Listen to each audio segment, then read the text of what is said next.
Claire, there's no getting around the fact that this is a digital world. Screen time is a big part of our work time and often our downtime. But there is more data now on how the various types of screen time for young people can impact behavior and empathy levels.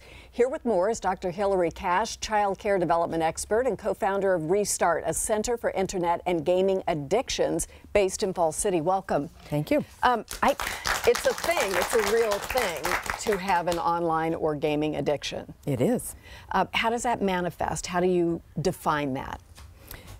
It means that the person becomes obsessed and loses control over their screen time use, that they go into withdrawal if they are pulled away from it. What does that look like? Withdrawal usually is extreme irritability or anger, depression, anxiety, difficulty concentrating, difficulty sleeping.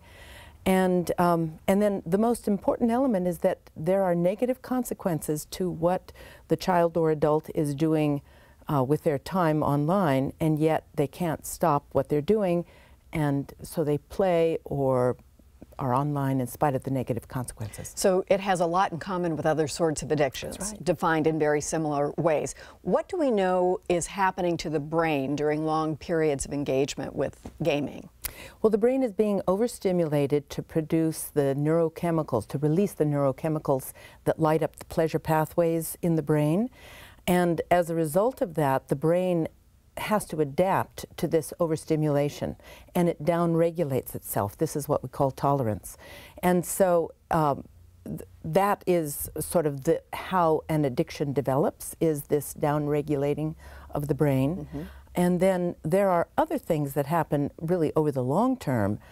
If there's a child who's playing video games for prolonged periods of time with regularity, it impacts children's mood, behavior, and how they think. Now, we know in other sorts of addictions, young people can engage in the same sorts of behavior, and some people become addicted and some people don't. Is this the same kind of thing? Well, there definitely are vulnerabilities. Some children have greater vulnerability than others. If they have other mental health conditions, that may make them more vulnerable. But I think it's extremely important for people to understand that any child is vulnerable just by the fact of them being children. And children are easily mesmerized by screens, and that mesmerizing effect will override their natural inclinations to be social, to explore their universe, to be imaginative and engage in creative play. And when all of that is overridden, it starts to really impact how they develop. What do we know about the behavior changes that result from some of this addiction, not just in terms of whether or not you're positive or negative with the people around you, but whether or not you are able to empathize with other people? Well, empathy is one of those things that's been studied, and it's really one of the most disturbing elements that we're seeing, is that children, particularly those who are exposed to violent video games, or video games that have, even if the video games has a pro-social idea mixed in with the violence, those children are going to show, and adults as well, this effect is shown. They will be less empathetic, less caring, less interested in what's happening to another human being. So what about prosocial games that don't have violence, that depend on collaboration? We're building a city together, we're doing whatever it is, and we need to cooperate in order to do well. What does that type of game do? As long as the time is limited, because too much screen time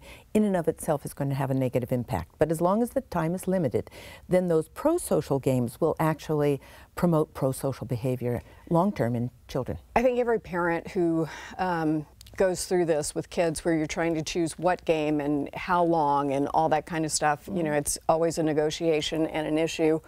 So near as I know, it's hardly ever just right. super smooth. And parents have a hard time knowing which games are, you know, appropriate for their kids or not. We've had the age ratings suggested for, but how do you really do your homework? Well, this is a great question, because I don't think people should trust the ratings.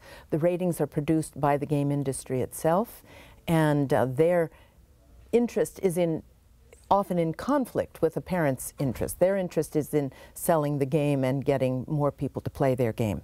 So parents really are advised to go to places like Common Sense Media, which does a fair amount of rating. But most important of all, if parents are willing to put in the time and go to the websites that gamers themselves go to review games. And those websites, Gamasutra is an example of such a site. And if parents go there, they can read up on the games that they are considering for their children. Get kind of an inside view. And in terms of ages of people you've seen at your center who have these symptoms of addiction, what's the age range? We have an adolescent program that just started a little over a year ago, and they are 13 up to 18. And in our adult program, which has been around for 9 years, they are 18 to 30. Wow. For the most part. All right. Thank you so much. Yes, my pleasure. Those great suggestions. We've compiled a list of resources to help parents navigate these technology issues and to find out about specific video and online games your kids might be asking to play. You can head to our website and check those out. Up next, we are learning to cook authentic Japanese cuisine at home, starting with a pretty amazing shiitake mushroom dish after this break.